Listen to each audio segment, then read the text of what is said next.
Recuerden que toda inversión tiene riesgos potenciales de perder dinero. Yo comparto las especulaciones personales que encuentro en el mercado, sus oportunidades y riesgos, pero no deben ser interpretadas como un incentivo de inversión. Buenos compañeros, este es el análisis del precio de Bitcoin hoy, 19 de septiembre, luego de la apertura asiática. Y a estas horas podemos ver un precio de Bitcoin en una ligera recuperación. Tuvimos un espantoso cierre el día domingo, justo con una caída de un 1.5% en una sola vela en este gráfico de 4 horas, marcando realmente una pérdida del soporte por debajo de los 19.450. Este cierre no me gusta para nada. De todas maneras, justamente se dio en el momento de última hora de volatilidad. Es decir, no permanecimos las 4 horas por debajo de ese soporte, sino fue prácticamente un movimiento de cierre de fin de semana. Me gustaría de todas maneras ver un segundo cierre para confirmar que realmente se ha perdido el soporte de los 19.500. Soporte muy importante, ya que podemos ver que en diferentes oportunidades se ha perdido, mejor dicho, ha sido justamente el punto clave para darse la vuelta y realmente solamente lo perdimos con fuerza el día 6 de septiembre. Luego fue resistencia una vez y bueno, aquí tuvimos este falso rompimiento de un movimiento alcista. Ahora bien, compañeros, ¿qué es lo que podemos evaluar? Pues primero que todo, ¿cuáles son las probabilidades más altas? Si se llegara a confirmar la pérdida de estos $19.500, la probabilidad más alta es realmente retestear los mínimos anteriores, que no son otros sino los $18.700. Sería justamente este pequeño movimiento. Frente a ese escenario no es nada realmente peligroso para el precio de Bitcoin. Lo realmente peligroso, como se los estuve comentando en la otra oportunidad, viene siendo la pérdida de esos 18.700, dándole un poco de margen, $18.500. Perder los $18.500 estaría confirmando una figura técnica en una temporalidad superior. Fíjense, creo que la última vez que nos vimos justamente lo estuvimos hablando y es la idea que es más importante que tenemos que tener en cuenta para una operación que muy probablemente involucre lo que va a ser el resultado del próximo trimestre. Es decir, vamos a estar en esa tendencia durante ese tiempo. Y es que justamente midiendo desde la base hasta la cabeza, esto puede ser o un triángulo, simplemente por la unión de los máximos y los mínimos decrecientes, o pudiera ser simplemente un hombro cabeza a hombro. No es muy usual porque estas figuras de hombro cabeza a hombro son finalizaciones de movimientos alcistas, no bajistas.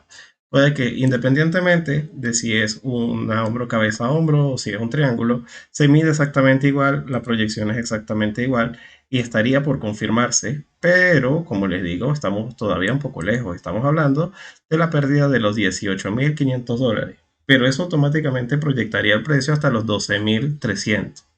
Es una caída bastante vertical. Estaríamos hablando de una caída de prácticamente, vamos a medirlo desde donde se encuentra actualmente, de un 37.4%. Es probable que ocurra. A nivel, haciendo un análisis fundamental, sí, y más, pero haciendo bastante claros y objetivos, no creo que realmente esto se pueda desenvolver en un plazo muy corto de tiempo, pero es la probabilidad más alta que se puede comenzar a evaluar si se llegaran a perder, ahora que he cambiado la temporalidad en este gráfico diario, un cierre de vela por debajo de ese punto, de los 18.500. Para esta semana les recuerdo que tenemos precisamente un dato fundamental que puede comenzar a dar esa degeneración en el precio, y es la reunión de la Reserva Federal con el aumento de los tipos de interés. Ya el mercado ha descontado por completo una subida de 0,75 puntos básicos. Ya incluso ha comenzado a evaluar con alguna probabilidad superior al 25%, que puede ser de 100 puntos básicos, es decir, o subir un por ciento completo en la próxima reunión. Eso no es lo relevante. Lo relevante va a ser en la jornada de preguntas que le van a hacer a Jerome Powell cuál es el objetivo de la Reserva Federal con respecto a las subidas de las tasas de interés. Es decir, hasta dónde, cuál es el techo de las subidas. Si él realmente le da muchas vueltas a dar una respuesta clara, porque las últimas respuestas que ha dado ha sido simplemente decir que supone que las tasas de interés van a comenzar a disminuir cuando tenga suficiente evidencia de hasta dónde que han llegado al techo de la inflación. Ellos no quieren asumir que el techo de la inflación fue el de junio y no quieren tomar decisiones anticipadas. Han incluso hablado de que puede haber mucho dolor, y eso es precisamente lo que ha generado estas últimas caídas recientemente. Ese, compañeros, es la clave. Escuchar las palabras de Jerome Powell en sus declaraciones. Yo voy a estar comentando en directo lo que él va a estar diciendo por mi cuenta de Twitter. Y por ahí mismo probablemente estaré compartiendo la información de gente que lo visualiza y lo retransmite por YouTube en directo. Esos comentarios me parecen aún más peligrosos que la subida de tipos de interés, independientemente de si es 0,75 o un 1%, porque el mercado ya se está preparando psicológicamente para ello. Eso en gran medida es el resultado de estas caídas, ya que están vendiendo anticipadamente esa previsión negativa y al darse pudiera fácilmente darse la vuelta.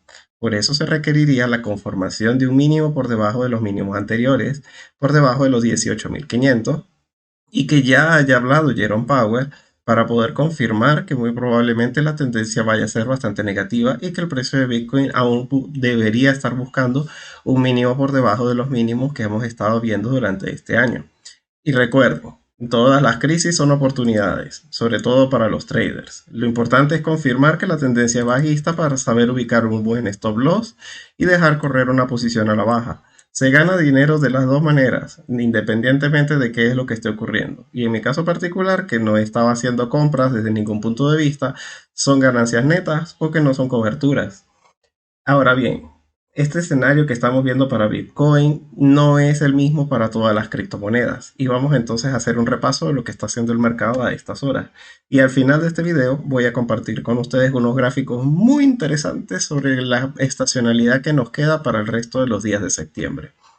Bueno, vamos con ello. ¿Qué tenemos justamente? Una pequeña subida en el precio de Bitcoin, como se les estoy comentando.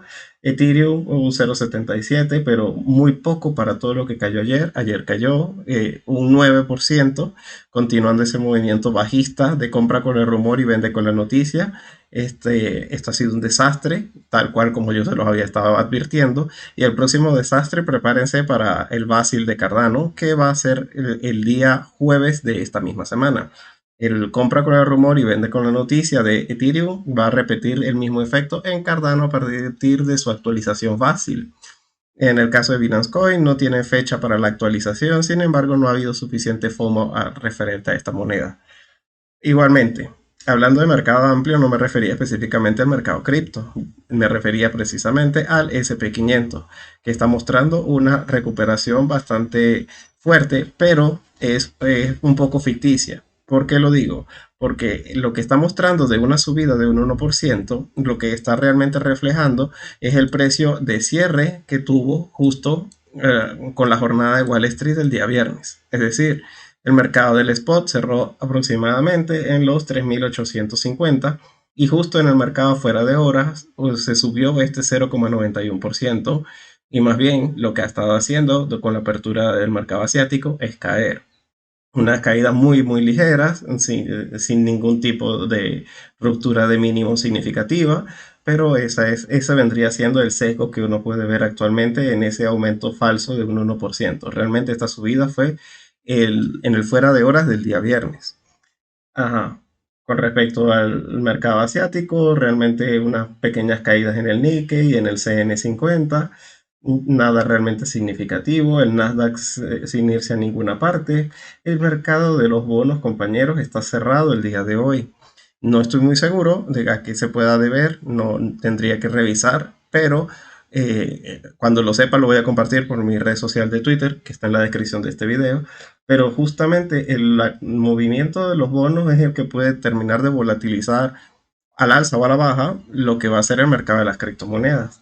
Estando el bono tan cerca del 3.5, el bono a 10 años, me llama muchísimo la atención porque ese es el punto clave para alcanzar un nuevo máximo en la rentabilidad de ese bono para este año. El máximo lo tocamos justamente con el mínimo de Bitcoin en junio, y pensar que vuelva a retestear esa zona muy probablemente obliga a Bitcoin a retestear esa misma zona. Eso, compañeros, es en donde más le tengo yo el ojo puesto, porque me parece que es el indicador que no tiene que ver con el mercado cripto que mayor eficiencia tiene, ya que justamente en la medida en la que se están vendiendo los bonos, no se está comprando absolutamente nada. Normalmente se compran bonos para refugiarse contra el riesgo de los mercados y la volatilidad, pero actualmente no. Actualmente en este ciclo de etapa de mercado, en la situación macroeconómica en la que nos encontramos, la intención del mercado es la siguiente. La inflación hace pupa la rentabilidad de los bonos, porque las rentabilidades son negativas. Es decir, si la inflación está por encima del 8%, estas rentabilidades son negativas. Esas rentabilidades negativas hacen que nadie quiera estar comprando bonos a menos que sea para especular, sabiendo que el gobierno los va a comprar y tú estarías comprando por debajo del precio del que el gobierno va a comprar, ya que los gobiernos han sido los que más han estado comprando los bonos constantemente para fomentar la liquidez del mercado.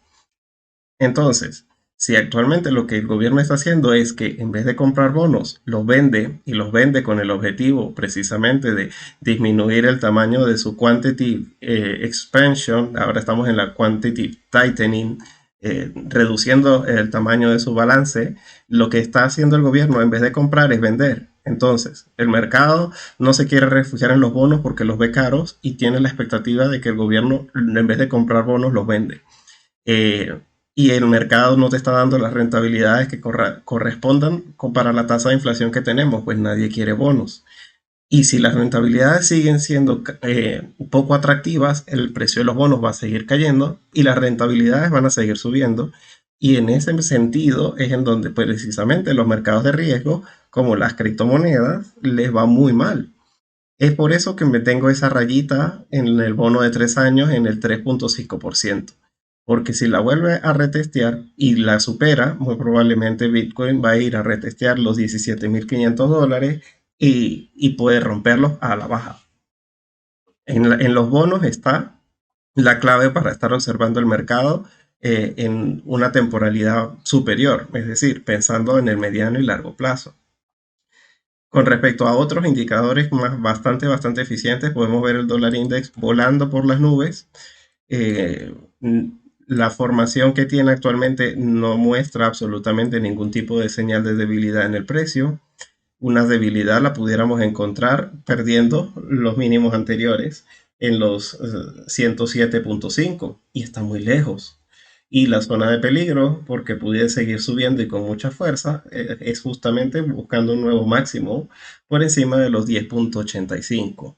Ese punto en el dólar index puede ser realmente bastante peligroso. Sin embargo, por lo menos no está tan cerca. A diferencia de los bonos, que menos mal están cerrados, porque de estar abiertos muy probablemente estuviéramos viendo una continuación de las caídas que tuvimos el día de ayer domingo. Con respecto al VIX, el VIX no ha abierto, el VIX abre dentro de algunas pocas horas, sin embargo, todavía no está en una zona realmente peligrosa. Recuerden que justamente todo el mercado se desenvuelve en el día después del vencimiento de derivados. Y como el día de mercado aún no ha comenzado, sino que estamos durante la jornada asiática, no se ha abierto el VIX. Y muy probablemente en lo que comience a operar este mercado de volatilidad, muy probablemente también vamos a comenzar a ver problemas. Podríamos decir que estamos en una zona de resistencia y que de romper nuevamente un máximo por encima del anterior en los 28,30, muy probablemente vamos a ver una continuación de las caídas en el precio de las criptomonedas. Sería bastante positivo, más bien, es ver una ruptura por la parte de abajo, entre esta zona de soporte. Un mínimo por debajo del 22,5 en el VIX sí sería bastante positivo y podría precisamente darle un poquito más de empuje a estas caídas que estamos viendo, un retroceso significativo. Aquí donde se encuentra no me dice gran cosa, estaríamos buscando una formación de un nuevo máximo para comenzar a pensar en que a corto plazo vamos a caer con fuerza, pero al no estar abierto no se puede especular, y menos sabiendo que al mercado del VIX, al igual que al del S&P 500, lo manipulan muchísimo en la semana de vencimientos de derivados, que recuerden que la semana pasada fue vencimiento de cuádruple hora bruja. Entonces, vamos a hacer un resumen bastante veloz. ¿Qué es lo que podemos leer en base a todo lo que está ocurriendo? Y el euro por encima del dólar, eso también mantiene un poco la tranquilidad. Lo que podemos ver es que mientras el mercado de los bonos está cerrado, los pocos mercados que se encuentran abiertos no están generando muchos problemas. Y probablemente en lo que se aperturen es en donde entonces vamos a entrar en lo que es la fase estacional que le corresponde al mercado, que siempre ocurre lo mismo. Y me refiero específicamente a este gráfico que quería compartir con ustedes. Esto que estamos viendo es una medición de cómo se comporta el SP500 después de la cuádruple hora bruja del mes de septiembre. Estamos hablando de 32 años de historia de los mercados financieros. Aquí se encuentra el SP500, el Nasdaq, el Russell 2000 y el Dow Jones. Fíjense, solamente ha subido 8 veces y ha caído 32. Vamos a ver si le corresponde la número 25 en las caídas en el Dow Jones esta semana.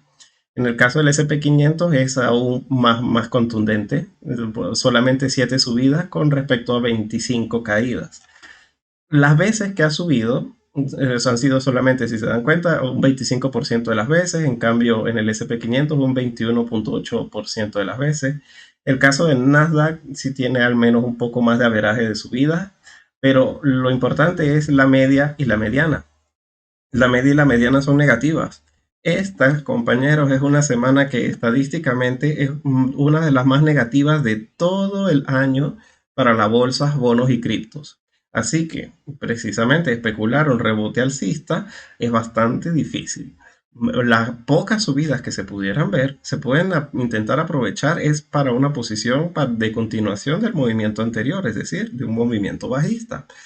Pero para esta semana, la que las estadísticas nos muestran, independientemente de si han sido años con inflación, años sin inflación, años de subidas de tipos, de bajadas de tipos, lo que la estadística suma en los últimos 32 años de historia es que esta semana es terrible. Una caída de estas magnitudes en el SP500 no son normales. Este año sí, porque este año es un año extremadamente volátil y bajista. Pero podríamos estar entonces frente a este escenario. Eso es lo que yo considero que es lo más probable. Y de todas maneras, no está todo perdido. ¿Por qué? Porque ya les voy a comentar sobre este gráfico que es muy importante. Por un lado, tenemos nuevamente una sobreexposición de los hedge funds en posiciones en corto.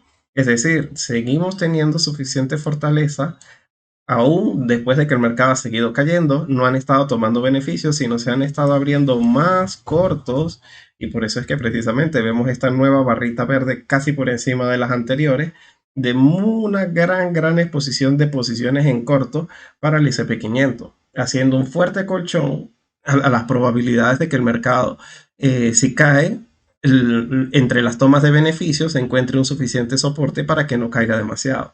Claro está, eso es para el S&P 500, no para el precio de Bitcoin ni otras criptomonedas, pero por la correlación puede ser bastante positivo. Y lo otro que yo les quería comentar, que también era muy importante, era lo siguiente. Vamos a dejar este gráfico para el final. Recuerden, la estacionalidad de septiembre es esta. Si nos encontramos en la mitad de septiembre, y si se dan cuenta, está bastante relacionado este gráfico con lo que está haciendo actualmente el mercado. Septiembre tiende a tener una segunda mitad de mes, es decir, el resto de este cuadrito, muy negativo. Las caídas tienden a ser bastante fulminantes hasta la finalización del mes, pero tenemos una espectacular subida para lo que puede ser el mes de octubre, noviembre y diciembre. Este gráfico en líneas azul es lo que se tiende a hacer el mercado en los años de medio término, como este en los Estados Unidos. Este también es una media de lo que es el precio del Dow Jones industrial. Se puede prever que esta estacionalidad negativa va a continuar al menos hasta octubre.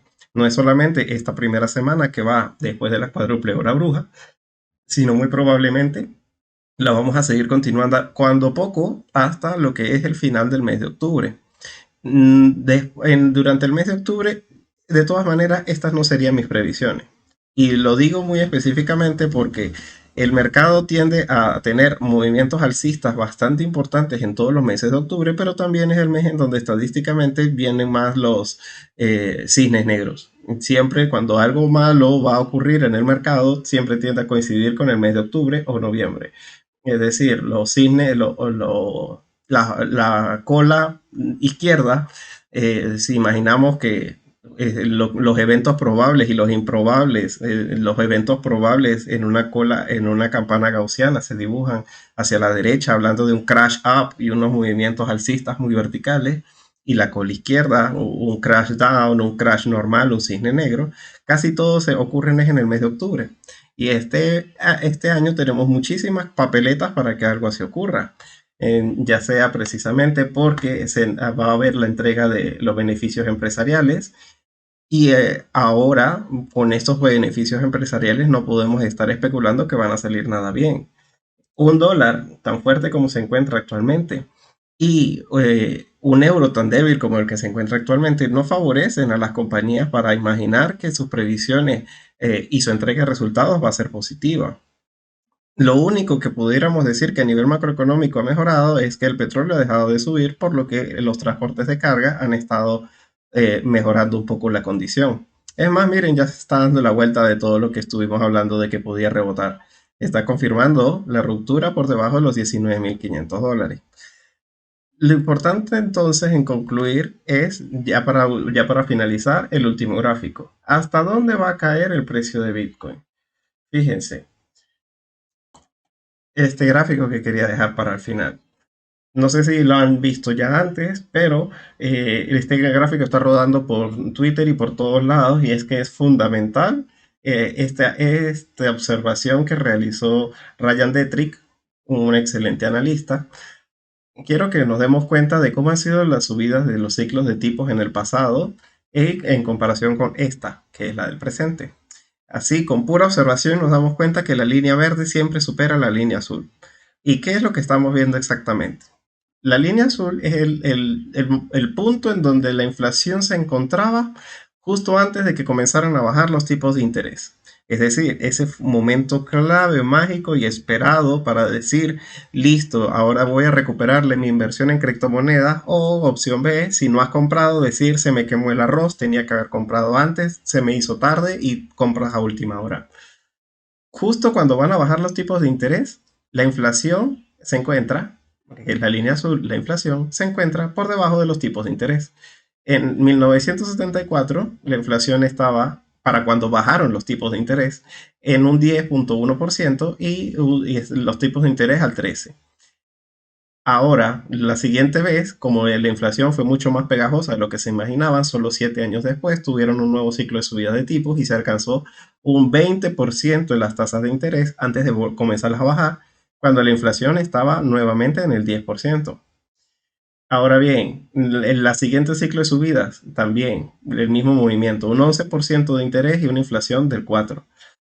En la medida en la que fue pasando el tiempo, ya no se vieron estas grandes diferenciales entre los tipos de interés y la inflación. Pero, entonces, imaginarnos que la inflación ha llegado al techo y que las tasas de interés las van a bajar aquí, es absolutamente imposible y no ha pasado antes.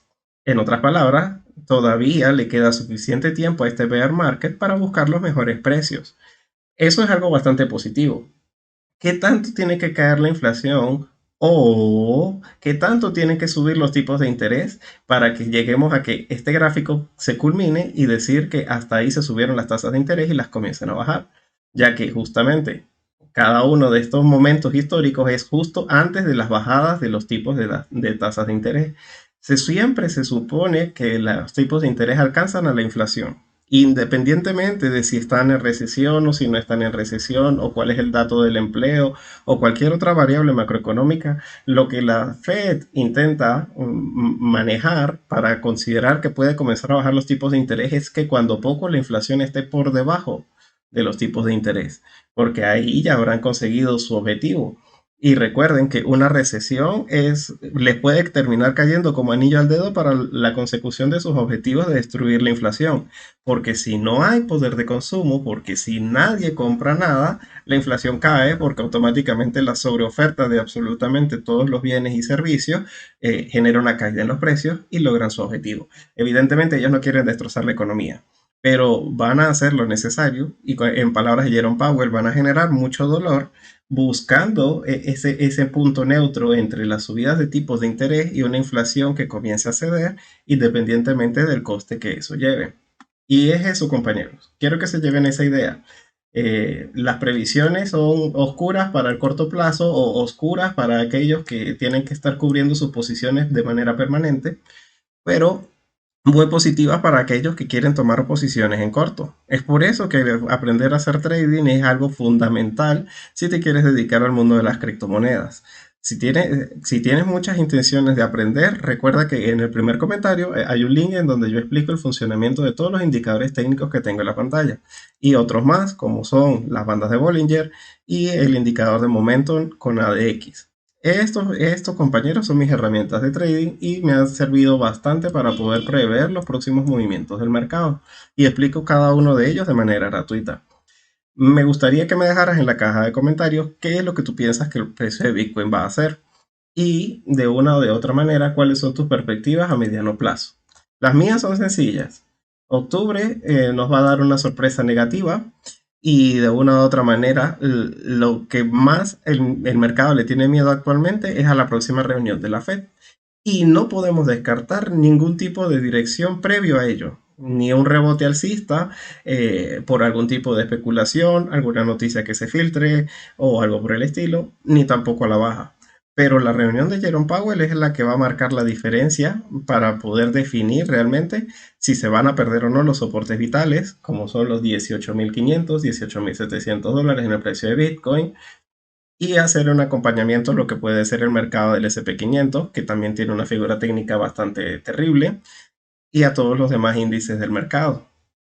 Mi intención no es provocar miedo y ventas nerviosas. Mi posición es aprender cuáles son las mejores posibilidades que el mercado te está dando en cada fase del ciclo económico, ya sea mercado alcista o mercado bajista. Aquí también hay muchas oportunidades y no tengan miedo a aprender a descubrirlas por ustedes mismos o de la mano conmigo. Recuerda suscribirte a mi canal y darle like a este video si te ha gustado. O compártelo con tus amigos traders. Si tienes alguna duda también me puedes escribir por la cuenta de Twitter. Bueno, que terminen de tener una feliz sesión. Hasta luego.